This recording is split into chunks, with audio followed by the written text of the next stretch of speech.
Dear students, welcome to the new chapter, Magnetism and Matter. Chapter number 5. Focus area base ചെയ്ത് സംസാരിക്കുമ്പോൾ ആകെ 3 പോയിന്റുകൾ 3 ടോപ്പിക്കുകൾ മാത്രമേ നമ്മളോട് ഡിസ്കസ് ചെയ്യാൻ ഈ ചാപ്റ്ററിൽ നിന്ന് പറഞ്ഞിട്ടുള്ളൂ. ഒന്ന് Gauss's law in magnetism, 2 earth magnetism, 3 intensity of magnetisation and magnetisation process.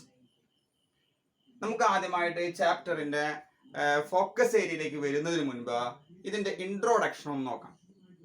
നമ്മൾ ഇതുവരെ പഠിച്ചിരിക്കുന്ന പാഠങ്ങളിൽ നിന്ന് മനസ്സിലാക്കി വെച്ചിട്ടുള്ളത്, ഒരു ചാർജ് മൂവ് ചെയ്യുമ്പോൾ അതിനെ കറണ്ട് എന്ന് വിളിക്കുമെന്നും, ആ കറണ്ട് ഒഴുകാൻ തുടങ്ങുമ്പോൾ മെറ്റീരിയൽ ചൂടാകുമെന്നും, ഇലക്ട്രോലൈറ്റിന്റെ കെമിസ്ട്രി മാറുമെന്നും, അതിന്റെ കൂടെ തന്നെ ക്രിസ്ത്യൻ ഈസ്റ്റഡ് എന്ന് പറയുന്ന സയന്റിസ്റ്റ് കറണ്ട് ഒഴുകുന്ന ഒരു കണ്ടക്ടറിന് ചുറ്റുവട്ടത്ത് ഒരു മാഗ്നറ്റിക് ഫീൽഡ് പ്രൊഡ്യൂസ് ചെയ്യപ്പെടുന്നുണ്ട് എന്ന് നമുക്ക് ധാരണ തന്നിട്ടുണ്ട്. കറന്റ് ഒഴുകുന്ന ഏത് കണ്ടക്ടർ എടുത്താലും ആ കണ്ടക്ടറിന്റെ ചുറ്റുവട്ടത്ത് മാഗ്നറ്റിക് ഫീൽഡ് ഉണ്ടാവും. ഒരു കാര്യം കൂടി നമ്മൾ ഉറപ്പിച്ചിട്ടുള്ളത് എന്താണ്?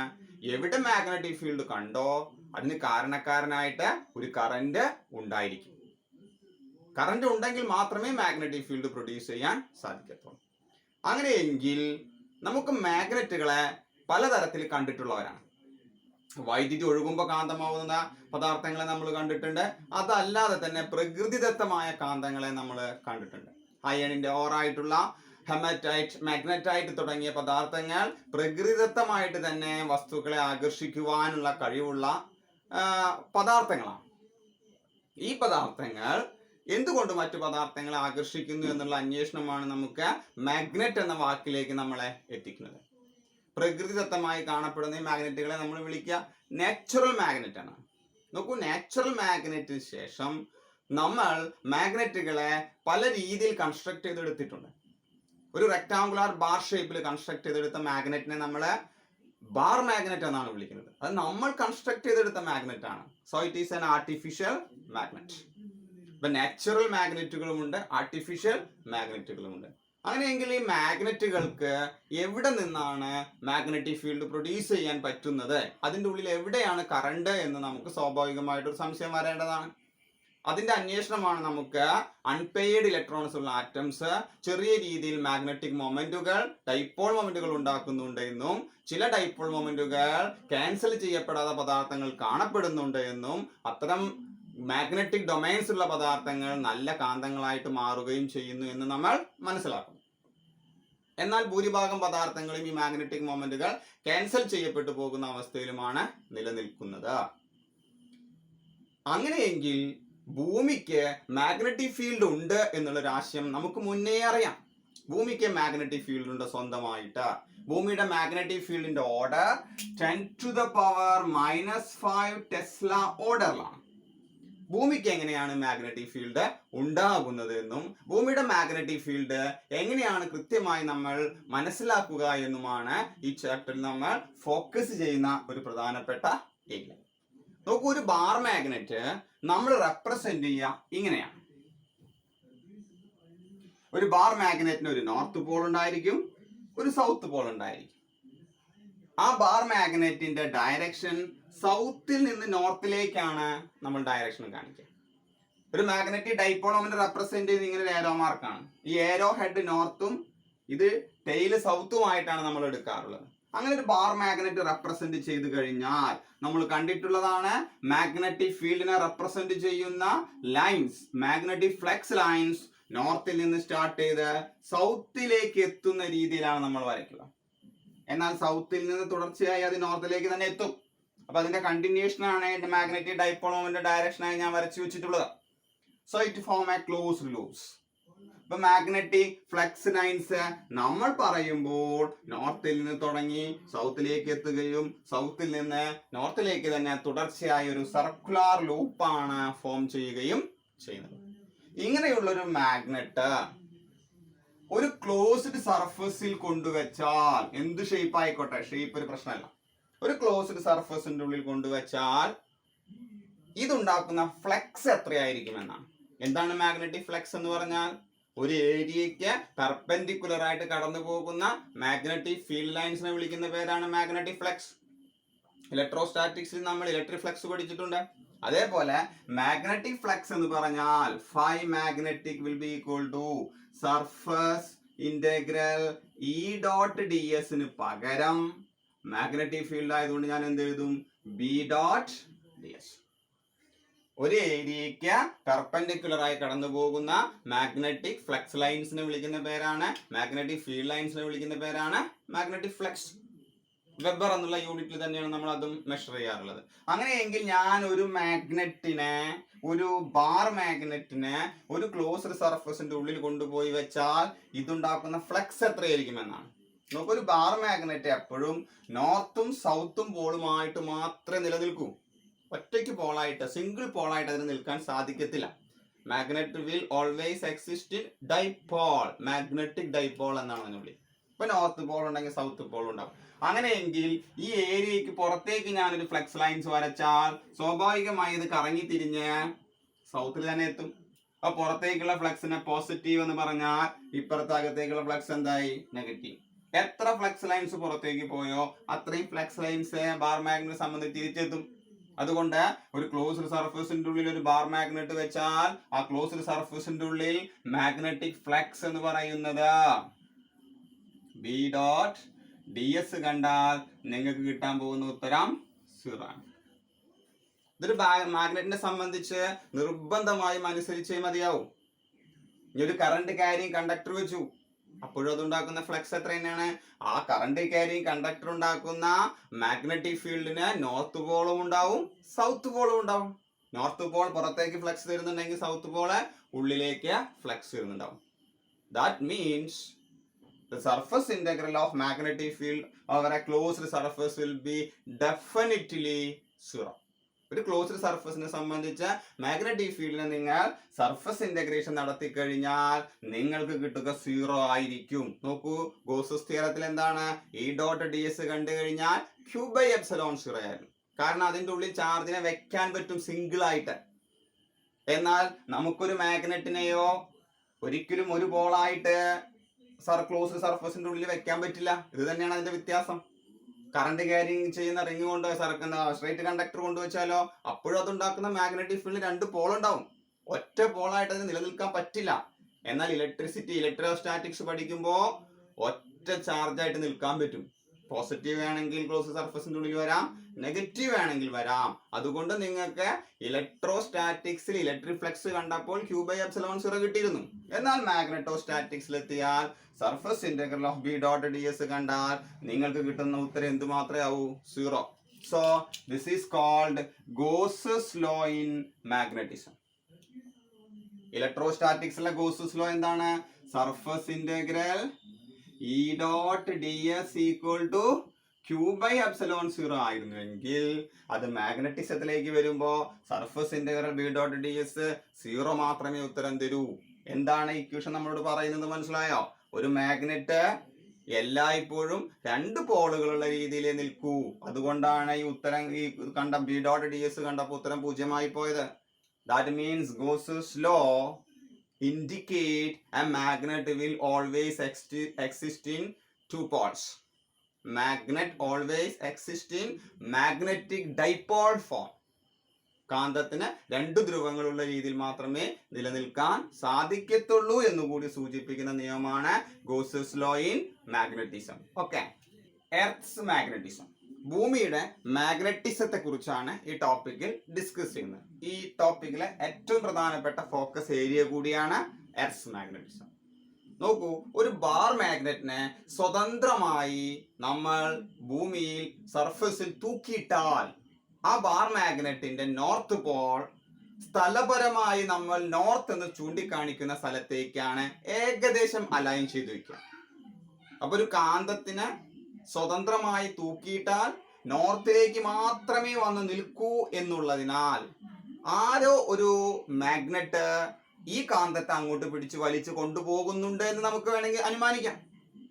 കാരണം ഒരു കാന്തത്തെ പിടിച്ച് വലിച്ചു കൊണ്ടുപോകണമെങ്കിൽ, ഒരു കാന്തത്തിന്റെ ഒരു പ്രത്യേക ഡയറക്ഷനിലേക്ക് ഫോഴ്സ് കൊടുത്ത് നിർത്തണമെങ്കിൽ തീർച്ചയായിട്ടും വേറൊരു മാഗ്നറ്റിന് മാത്രമേ സാധിക്കൂ. അപ്പൊ ഭൂമിയുടെ സർഫസിൽ നിങ്ങൾ ഒരു ബാർ മാഗ്നറ്റിനെ സ്വതന്ത്രമായി തൂക്കിയിട്ടാൽ നിങ്ങൾ ഏതൊക്കെ ഡയറക്ഷനിൽ അതിനെ ഓറിയന്റ് ചെയ്താലും നിങ്ങൾ സ്വന്തമായി തൂക്കിയിട്ടുള്ള ബാർ മാഗ്നറ്റിന്റെ നോർത്ത് പോൾ സ്ഥലപരമായി നമ്മൾ ചൂണ്ടിക്കാണിക്കുന്ന നോർത്തിൻ്റെക്ക് ഏകദേശം അതേ ഡയറക്ഷനിലേക്ക് വന്നത്. ഒരു ചെറിയ വ്യത്യാസം മാത്രമേ ഉണ്ടാവും. അപ്പൊ ആരാണ് നമ്മൾ തൂക്കിയിട്ടുള്ള ഈ ബാർ മാഗ്നറ്റിനെ നോർത്തിലേക്ക് തന്നെ തിരിച്ചു കൊണ്ടുപോകുന്നത്? സ്വാഭാവികമായിട്ടും ഭൂമിക്ക് ഈ ബാർ മാഗ്നറ്റിനെ തിരിക്കാൻ സാധിക്കുന്ന ഒരു മാഗ്നറ്റിക് ഫീൽഡ് ഉണ്ട് എന്ന് നമുക്ക് അനുമാനിക്കേണ്ടി വരും. അങ്ങനെയാണെങ്കിൽ ഭൂമിയുടെ ഉള്ളിൽ വളരെ വലിയ ഒരു ബാർ മാഗ്നറ്റ് ഉണ്ട് എന്ന് നമുക്ക് ചിന്തിക്കേണ്ടി വരും. അങ്ങനെ ഭൂമിക്ക് ഒരു ബാർ മാഗ്നറ്റ് ഉണ്ട് എന്ന് നമ്മൾ അനുമാനിച്ചാൽ, ഭൂമിക്ക് ഒരു മാഗ്നറ്റിക് ഫീൽഡ് ഉണ്ട് എന്ന് നമ്മൾ അനുമാനിച്ചാൽ, സ്വാഭാവികമായിട്ടും മാഗ്നറ്റിക് ഫീൽഡ് ഉണ്ടാവണമെങ്കിൽ കറന്റ് വേണം. അപ്പൊ ഭൂമിയുടെ മാഗ്നറ്റിക് ഫീൽഡ് എങ്ങനെ പ്രൊഡ്യൂസ് ചെയ്തു? ഇപ്പൊ ഭൂമിക്കുള്ളിൽ ഒരു ബാർ മാഗ്നറ്റ് നമ്മൾ ഇങ്ങനെ അസ്യൂം ചെയ്ത് കഴിഞ്ഞാൽ, ഈ മാഗ്നറ്റിക് ഫീൽഡിന് കാരണമായിട്ട് ഒരു കറന്റ് വേണ്ടേ? കാരണം കറന്റുകൾക്ക് മാത്രമേ മാഗ്നറ്റിക് ഫീൽഡ് പ്രൊഡ്യൂസ് ചെയ്യാൻ പറ്റുള്ളൂ.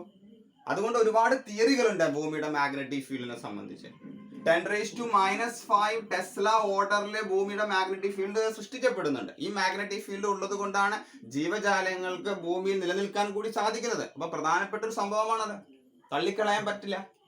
ഭൂമിക്ക് മാഗ്നറ്റിക് ഫീൽഡ് ഉണ്ടാവുന്നതിന്റെ ഒരു തിയറി ഇതാണ്: ഭൂമിയുടെ ഇന്നർ പാർട്ടിൽ, കോർ എന്ന് പറയുന്ന സ്ഥലത്ത് മാറ്റർ എക്സിസ്റ്റ് ചെയ്യുന്നത് അതിന്റെ 4ാമത്തെ സ്റ്റേറ്റ് ആയിട്ടുള്ള പ്ലാസ്മ സ്റ്റേറ്റിലാണ്. പ്ലാസ്മ സ്റ്റേറ്റിൽ ആറ്റങ്ങളെല്ലാം സ്ഥിതി ചെയ്യുന്ന അയോണുകളായിട്ടാണ്. അയോണുകളാണെങ്കിൽ കണ്ടിന്യൂസ് ആയിട്ട് മൂവ് ചെയ്തുകൊണ്ടിരിക്കും. That creates A current, A circulating current. അങ്ങനെ കറന്റിന്റെ ഭാഗമായിട്ടാണ് അത്രേ ഭൂമിക്ക് മാഗ്നറ്റിക് ഫീൽഡ് ഉണ്ടാകുന്നത് എന്നൊരു തിയറി ഉണ്ട്. കൂടുതൽ സാധ്യതയുള്ള ഒരു തിയറി ആയിട്ട് നമ്മൾ എടുക്കുന്നത് അത് തന്നെയാണ്. അങ്ങനെ ഭൂമിയുടെ ഉള്ളിലെ മോൾട്ടൺ സ്റ്റേറ്റിലുള്ള, പ്ലാസ്മ സ്റ്റേറ്റിലുള്ള ഫ്ലൂയിഡിന്റെ കൺവെക്ഷണൽ മോഷന്റെ ഫലമായി ഭൂമിക്ക് മാഗ്നറ്റിക് ഫീൽഡ് കിട്ടുന്നു എന്നുള്ള തിയറിയെ നമ്മൾ വിളിക്കുക ഡൈനാമോ ഇഫക്റ്റ് എന്നാണ്. ഇപ്പൊ ഭൂമിക്ക് മാഗ്നറ്റിക് ഫീൽഡ് ഉണ്ടാവാനുള്ള കാരണം അതിന്റെ ഡൈനാമോ ഇഫക്റ്റ് ആണ്. വേറൊരു തിയറി ഉള്ളത്, ഭൂമി കറങ്ങുമ്പോൾ ഭൂമിയുടെ അന്തരീക്ഷം മൊത്തം കറങ്ങുകയാണ്. ടോപ്പ് മോസ്റ്റ് ലെയർ അയണോസ്ഫിയർ ആണ്. അയണോസ്ഫിയറിൽ എല്ലാവരും അയോൺസ് ആയിട്ടാണ് സ്ഥിതി ചെയ്യുന്നത്. ഭൂമി റൊട്ടേറ്റ് ചെയ്യുക എന്ന് പറയുമ്പോൾ അതിന്റെ അന്തരീക്ഷവും കൂടി കറങ്ങിക്കൊണ്ടിരിക്കുകയാണ്.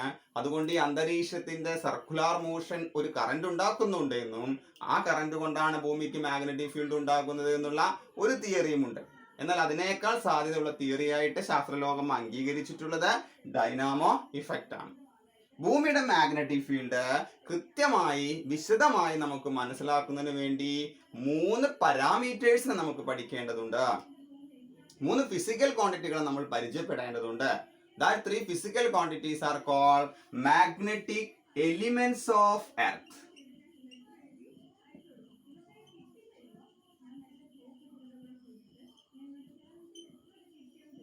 എന്തൊക്കെയാണ് ഭൂമിയുടെ ഈ മാഗ്നറ്റിക് എലിമെന്റ്സ് എന്നുള്ളതാണ്. ഭൂമിയുടെ മാഗ്നറ്റിക് എലിമെന്റ്സ് അറിയണമെങ്കിൽ ഭൂമിയുടെ റൊട്ടേഷനെ കുറിച്ചും ഭൂമിയുടെ സ്ഥലപരമായ ദിക്കുകളെ കുറിച്ചും ഭൂമിയുടെ മാഗ്നറ്റിക് ആക്സിസിനെ കുറിച്ചൊക്കെ നമ്മളൊന്ന് അറിഞ്ഞിരിക്കണം.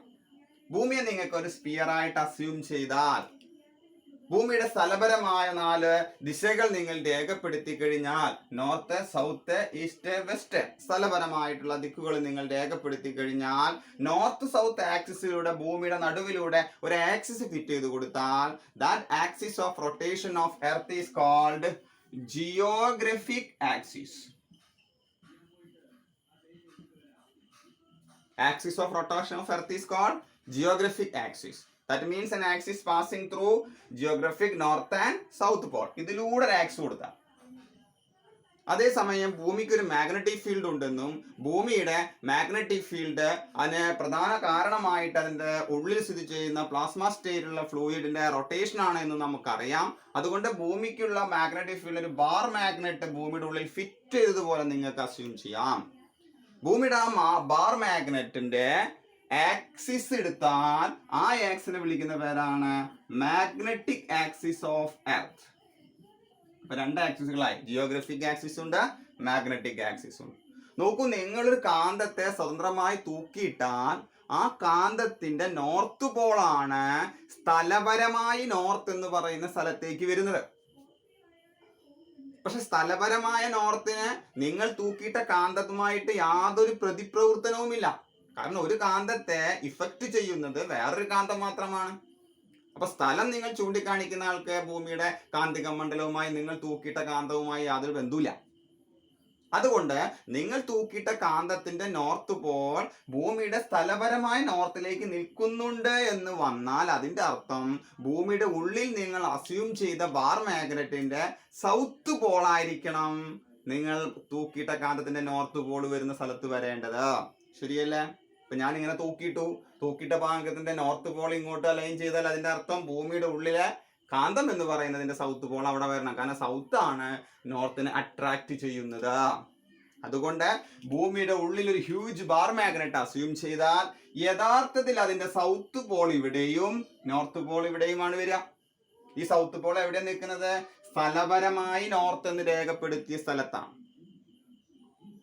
നിങ്ങളൊരു ബാർ മാഗ്നറ്റ് തൂക്കിയിട്ടാൽ അതിന്റെ നോർത്ത് പോള് ഭൂമിയുടെ സ്ഥലപരമായ നോർത്തിന്റെ അടുത്ത് വരുന്നു എന്നാണ് പറഞ്ഞത്. അതുകൊണ്ടാണ് ഇതിന്റെ ഉള്ളിലെ കാന്തത്തെ ഞാൻ എന്തായി എടുത്തത്? സൗത്ത് ആയിട്ട് അവിടെ വരുന്നതായിട്ട് എടുത്തത്.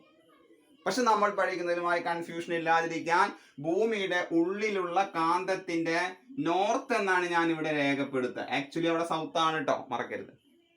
അപ്പൊ എല്ലാ നോർത്തുകളും ഒരു സൈഡിൽ വന്നു. അതുകൊണ്ട് കാന്തത്തിന്റെ ഉള്ളിലുള്ള കാന്തത്തിന്റെ സൗത്ത് ഇവിടെ രേഖപ്പെടുത്തി. ആക്ച്വലി രേഖപ്പെടുത്തിയതിന് ഘടക വിരുദ്ധമാണ് അതിന്റെ ഉള്ളിൽ അസ്യൂം ചെയ്ത കാന്തത്തിന്റെ പോൾസ് നിൽക്കുന്നത്.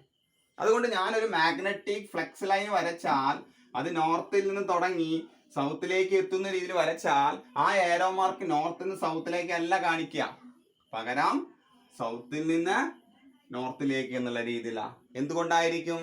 കാരണം നിങ്ങൾ നോർത്ത് എന്ന് രേഖപ്പെടുത്തിയ സ്ഥലത്ത് എക്സാക്ട് അതിന്റെ ഉള്ളിലെ കാന്തത്തിന്റെ നോർത്താണ്. നോർത്ത് എന്ന് രേഖപ്പെടുത്തിയ സ്ഥലത്ത് എക്സാക്ട് അവിടെ സൗത്ത് ആണ് നിലനിൽക്കുന്നത് എന്നുള്ളതിനാൽ നമ്മൾ പഠിച്ച ഫ്ലെക്സ് ലൈൻസിന്റെ ഏരോ മാർക്കിന് ചെറിയ വ്യത്യാസം നിങ്ങൾക്ക് അവിടെ കാണാം. ഇപ്പോ ഞാനൊരു ബാർ മാഗ്നറ്റ് തൂക്കിയിട്ടാൽ ബാർ മാഗ്നറ്റിന്റെ നോർത്ത് സ്ഥലപരമായ നോർത്ത് മൂന്നും ഒരു സൈഡിൽ വന്നു. കൺഫ്യൂഷൻ ഒഴിവായി. അപ്പൊ ഒരു കാന്തം തൂക്കിയിട്ടാൽ എപ്പോഴും എന്തുകൊണ്ടാണ് നോർത്തിലേക്ക് നിൽക്കുന്നത് എന്നുള്ളതിന് കൃത്യമായ മറുപടിയായി. ഭൂമിയുടെ കാന്തിക മണ്ഡലം അതിനെ പിടിച്ച് അങ്ങോട്ട് ആകർഷിക്കുന്നത് കൊണ്ടാണ് തൂക്കിയിട്ട കാന്തത്തിന്റെ നോർത്ത് പോള് സ്ഥലപരമായ നോർത്തിലേക്ക് പോയി നിൽക്കുന്നത്. മനസ്സിലായല്ലോ? ഇതിന്റെ ഉള്ളിലുള്ള കാന്തത്തെ കുറിച്ച് നമ്മൾക്ക് ഇനി മെൻഷൻ ചെയ്യേണ്ട ആവശ്യമില്ല. അപ്പൊ തൂക്കിയിട്ട കാന്തത്തിന്റെ നോർത്തും സ്ഥലപരമായ നോർത്തും ഏകദേശം ഒരേ ഡയറക്ഷനിൽ നിൽക്കും. വടക്കോട്ട് മാത്രം നോക്കുന്ന കാന്തിക സൂചിയുടെ പ്രിൻസിപ്പിൾ ഇതാണ്. ഒരു കാന്തിക സൂചി എവിടേക്ക് മാത്രമേ നോക്കൂ? ഒരു കോമ്പസ് നീഡിൽ എവിടേക്ക് മാത്രമേ നോക്കുന്നുള്ളൂ? വടക്കോട്ടാണ്, നോർത്ത് പോയിന്റിങ് ആണ്. അതുകൊണ്ടാണ് അതിനെ വടക്കം നോക്കി യന്ത്രം നമ്മൾ വിളിക്കുന്നത്. അപ്പൊ അതിന്റെ വടക്ക് കിട്ടിക്കഴിഞ്ഞാൽ വടക്കിന്റെ വലതുഭാഗത്ത് ഈസ്റ്റ് ഉണ്ടാവും, അതിന് ഓപ്പോസിറ്റ് വെസ്റ്റ് ഉണ്ടാവും, നോർത്തിന്റെ ഓപ്പോസിറ്റ് സൗത്ത് ഉണ്ടാവും. എല്ലാ ദിക്കുകളും നമുക്ക് ഭംഗിയായിട്ട് കണ്ടെത്താൻ പറ്റും.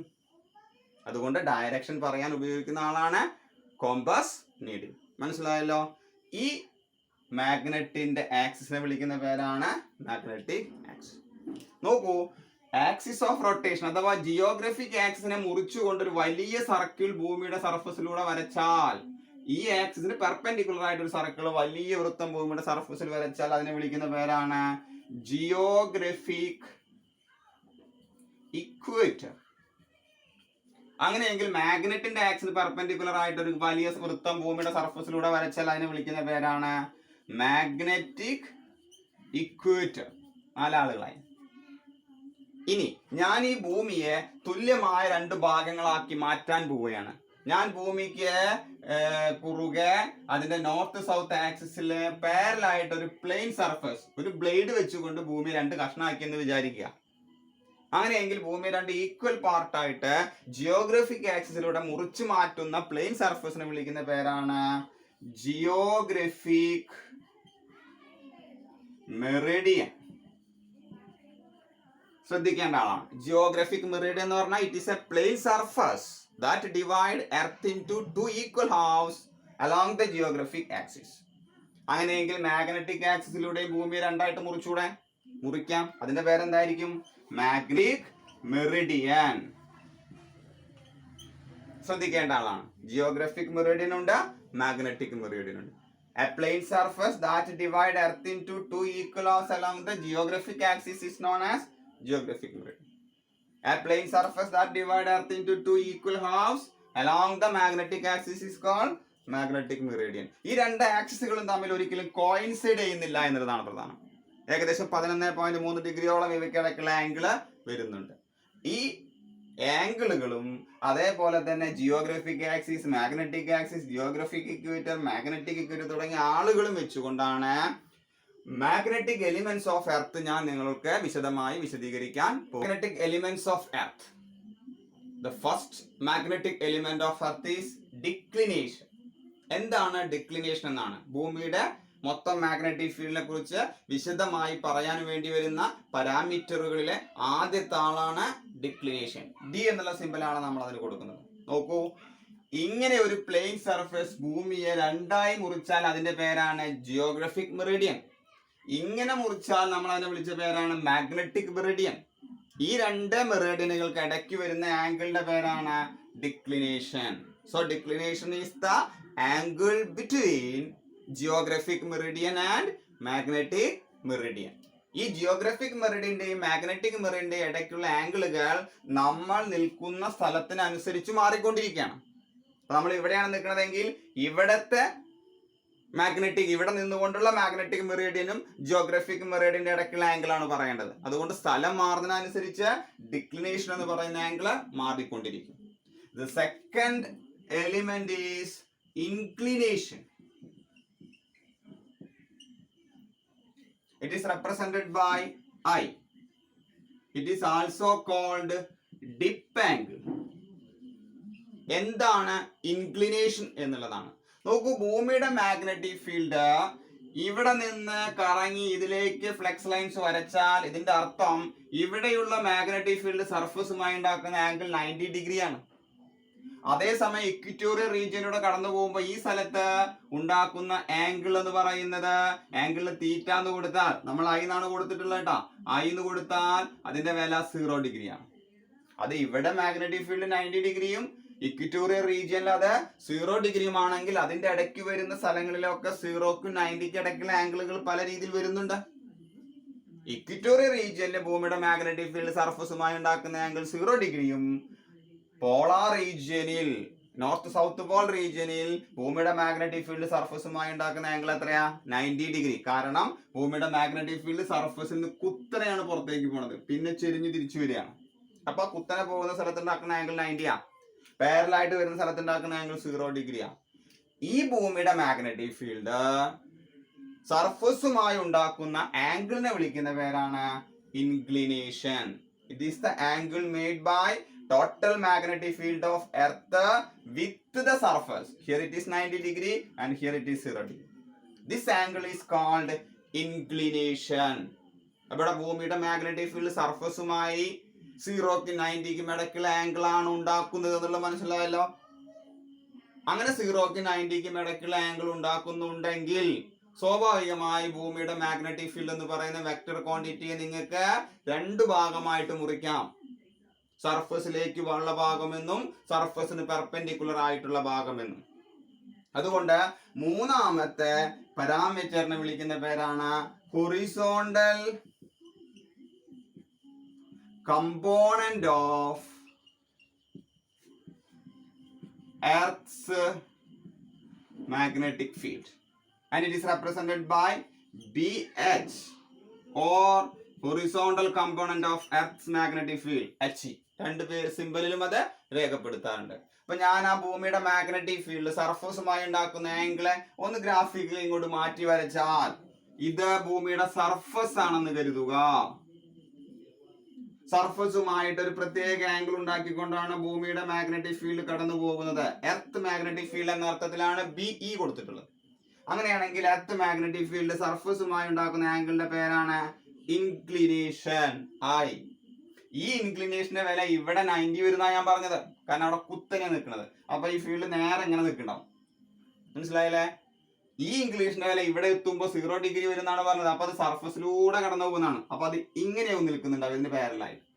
ഇതിന്റെ ഇടയ്ക്കുള്ള സ്ഥലത്ത് ബിറ്റ്വീൻ 0 and 90 വരും. അതുകൊണ്ട് ബി എർത്തിന്റെ മാഗ്നറ്റിക് ഫീൽഡിനെ ആംഗിൾ ഉള്ള വശത്തേക്ക് മാറ്റിയാൽ ഇവിടേക്ക് വരുന്ന കമ്പോണന്റ് ബി എർത്തിന്റെ കോസ് കമ്പോണന്റ് ആവും, BE കോസൈൻ. ഇതിനെയാണ് നമ്മൾ horizontal component of earth magnetic field എന്ന് വിളിച്ചത്. ഇതിനെയാണ് നമ്മൾ വേറെ സിമ്പിൾ കൊടുത്തത് BH. അങ്ങനെയെങ്കിൽ ഇങ്ങോട്ടുള്ള കമ്പോണന്റ് പെർപെൻഡിക്കുലർ ആയിട്ടുള്ള കമ്പോണന്റ് നമുക്ക് ഇങ്ങനെ വിളിക്കാം ബി എർത്തിന്റെ sine component, that is sine I. ഇതാണ് വെർട്ടിക്കൽ കമ്പോണന്റ്.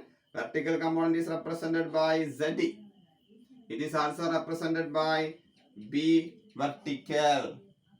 ഈ ഹൊറിസോണ്ടൽ ഡയറക്ഷനിലുള്ള കമ്പോണന്റിനെ വിളിച്ച പേരാണ് horizontal component of earth magnetic field. So I can write BH is equal to, that is HE equal to B earth into cos I. This is the horizontal component of Earth's magnetic field. These are the three important parameters of Earth to represent magnetic field of Earth. So it is called magnetic elements of Earth. ഒന്നുകൂടെ ഞാൻ പറയുന്നു, declination, angle between Geographic Meridian and magnetic Meridian. Inclination, angle made by total field of Earth with the surface. അപ്പൊ അതിന് 0ക്ക് 90ക്ക് ഇടയ്ക്കുള്ള ആംഗിളുകൾ വരും. Equatorial റീജിയനില് 0, polar റീജിയനില് 90, അതിന്റെ ഇടയ്ക്ക് 0ക്ക് 90. അതുകൊണ്ട് തന്നെ വെക്ടറിനെ 2 കഷ്ണമാക്കാം. അങ്ങനെ കഷ്ണമാക്കിയാൽ മൂന്നാമത്തെ ആളായി horizontal component of earth magnetic field. It is the component of earth total magnetic field in the horizontal direction. ഭൂമിയുടെ ആകെ മാഗ്നറ്റിക് ഫീൽഡിന്റെ സർഫസിലൂടെയുള്ള കമ്പോണന്റിനെ വിളിക്കുന്ന പേരാണ് horizontal component. It is represented by BH അല്ലെങ്കിൽ HE. നോക്കൂ, ഈ HEയും ZEയും കൂടി സ്ക്വയർ ചെയ്ത് ആഡ് ചെയ്താൽ നിങ്ങൾക്ക് കിട്ടുന്നത് HE square plus ZE square gives BE square cos square I plus BE square sine square I എന്നാണ്. BE സ്ക്വയർ കോമൺ ആണ്. അപ്പൊ ബ്രാക്കറ്റിന്റെ ഉള്ളിൽ വരുന്നത് cos square I plus sine square I എന്നാണ്. അപ്പൊ കിട്ടാൻ പോകുന്നത് HE square plus ZE square is equal to B earth square. അപ്പൊ B എർത്ത് കിട്ടാൻ എന്ത് ചെയ്താൽ മതി, ഇതിന്റെ രണ്ടും തമ്മിൽ സ്ക്വയർ ചെയ്തതിനു ശേഷം റൂട്ട് കണ്ടാൽ മതി. BE is equal to root of HE square plus ZE square. അതേപോലെ തന്നെ ഈ ചിത്രത്തിൽ നിന്ന് tan I കണ്ടാൽ tan I is equal to എതിർവശം ബൈ സമീപവശമാണ്. ഇതാണ് എതിർവശം, അത് വെർട്ടിക്കൽ സൈഡ് ആണ്. that is ZE divided by സമീപവശം, അത് ഹൊറിസോണ്ടൽ കമ്പോണന്റ് ആയി. it is HE. that means tan I is equal to ZE by HE. From this you can find the values of Earth's total magnetization and intensity of magnetization. കാന്തികവൽക്കരണവും കാന്തികവൽക്കരണത്തിന്റെ തീവ്രതയും എന്നാണ് ആ heading കൊണ്ട് ഉദ്ദേശിക്കുന്നത്. നമുക്കറിയാം, ഒരു മെറ്റീരിയലിനെ കാന്തമാക്കാൻ ഏറ്റവും നല്ലത് ആ പദാർത്ഥത്തെ ഒരു സോളിനോയിഡിന്റെ ഉള്ളിൽ കൊണ്ടുവയ്ക്കുക എന്നുള്ളതാണ്. ഒരു സോളിനോയിഡ് എടുത്ത് അതിലൂടെ ഒരു കറണ്ട് പാസ് ചെയ്ത് കഴിഞ്ഞാൽ ആ സോളിനോയിഡ് അതിന്റെ ഉള്ളിൽ അതിശക്തമായ ഒരു മാഗ്നറ്റിക് ഫീൽഡ് ഉണ്ടാക്കും. എയർ ആണ് അതിന്റെ ഉള്ളിലെ മീഡിയം എങ്കിൽ ആ മാഗ്നറ്റിക് ഫീൽഡിന്റെ വില നമുക്കറിയാം, B equal to mu0 Ni ആണ്. where N is the number of turns per unit length and I is the current passing. അപ്പൊ ഒരു പച്ചിരുമ്പിനെ കാന്തമാക്കണമെങ്കിൽ ഈ സോളിനോയിഡിന്റെ ഉള്ളിൽ കൊണ്ടുവച്ചാൽ മതി. സോളിനോയിഡിന്റെ ഉള്ളിൽ കൊണ്ടുവയ്ക്കുമ്പോൾ ഇതിന്റെ ഉള്ളിലെ മാഗ്നറ്റിക് ഫീൽഡ് റെപ്രസെന്റ് ചെയ്യാൻ നമ്മൾ എന്താണ്, മാഗ്നറ്റിക് ഫ്ലക്സ് ഉണ്ട്. ആ മാഗ്നറ്റിക് ഫ്ലക്സ് മെറ്റീരിയലിന്റെ ഉള്ളിലേക്ക് പെനട്രേറ്റ് ചെയ്യും. മെറ്റീരിയലിന്റെ സ്വഭാവത്തിനനുസരിച്ച് കൂടിയും കുറഞ്ഞിരിക്കുക. ആ മാഗ്നറ്റിക് ഫ്ലക്സ് ലൈൻസ് മെറ്റീരിയലിലൂടെ കടന്നു പോകുമ്പോൾ അതിന്റെ ഉള്ളിലുള്ള ആറ്റങ്ങളെ അത് പ്രത്യേക ഡയറക്ഷനിൽ അലൈൻ ചെയ്യിക്കുകയും ചെറിയ ചെറിയ ഡൈപോൾ മൊമെന്റുകളെല്ലാം ആ മെറ്റീരിയലിൽ ശക്തി കൂട്ടുന്ന ഡൈപോൾ മൊമെന്റുകളായി മാറുകയും ഉള്ളിൽ വെച്ച പദാർത്ഥം എളുപ്പത്തിൽ കാന്തമായി മാറുകയും ചെയ്യും. ഇങ്ങനെ ഒരു മെറ്റീരിയൽ എക്സ്റ്റേണൽ ഫീൽഡിൽ വെച്ചാൽ ആ ഫീൽഡിന്റെ ഫലമായി ഫ്ലക്സ് ലൈൻസ് മെറ്റീരിയലിന്റെ ഉള്ളിലേക്ക് കടക്കുകയും മെറ്റീരിയൽ കാന്തമായി മാറുകയും ചെയ്യുന്ന പ്രക്രിയനെ വിളിക്കുന്ന പേരാണ് മാഗ്നറ്റൈസേഷൻ. അങ്ങനെയാണെങ്കിൽ ഇതിന്റെ ഉള്ളിലൂടെ മാഗ്നറ്റിക് ഫ്ലക്സ് കടന്നു പോകുന്നുണ്ട്. പച്ചിരുമ്പൊക്കെ ആണെങ്കിൽ ഇതിന്റെ ഉള്ളിലെ മാഗ്നറ്റിക് ഫ്ലക്സ് ലൈൻസ് ക്രൗഡ് ആയിട്ടാണ് കടന്നു പോകുന്നത്. പുറമേ ഉള്ളതിനേക്കാൾ കൂടുതൽ മെറ്റീരിയലിന്റെ ഉള്ളിലെ ഫീൽഡ് ലൈൻസ് വരും. അങ്ങനെയെങ്കിൽ magnetic flux per unit area through the specimen, through the material is called magnetic induction field. Magnetic induction field is represented by B flux per area. ഇതിൽ മെറ്റീരിയലുടെ കടന്നു പോയ ഫ്ലക്സ് പെർ യൂണിറ്റ് ഏരിയ കണ്ടാൽ കിട്ടുന്നത് ആ മെറ്റീരിയലിന്റെ magnetic field ആണ്. It is called magnetic induction field. നോക്കൂ, ഈ മെറ്റീരിയൽ കാന്തമായി മാറണമെങ്കിൽ ഈ സോളിനോയിഡിലൂടെ കറണ്ട് കറങ്ങി കറങ്ങി കറങ്ങി ഇറങ്ങി പോകണം. ചുരുക്കി പറഞ്ഞാൽ ഈ മെറ്റീരിയലിനെ കാന്തമാക്കാൻ പുറമേ ഒരു ഫീൽഡ് ഉണ്ട്, കറണ്ടുമായി ബന്ധപ്പെട്ട field. That external field that is used to magnetize the material is called magnetizing field.